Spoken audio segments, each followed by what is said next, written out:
మళ్ళీ లారీ అమ్మటే వాదండు ఓ తోసింది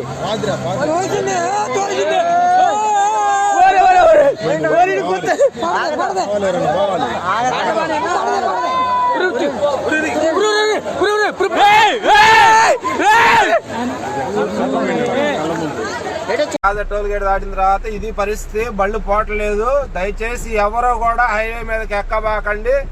ఎవరన్నా కానీ ఆల్టింగ్ అయినా సరే, కిరాయి అయినా సరే, అది వస్తుంది, బొలోరా వస్తుంది, బొలోరా మునుగుతుంది చూడండి వీడియోలో. అది బొలోరా పరిస్థితి. దయచేసి బళ్ళు ఎవరైనా హైవే ఎక్కున్నా కానీ తీసుకొని వెళ్ళిపోండి వెనక్కి. వద్దు, రావద్దు హైవే మీదకి. దయచేసి హైవే మీదకి రావద్దు బ్రదర్.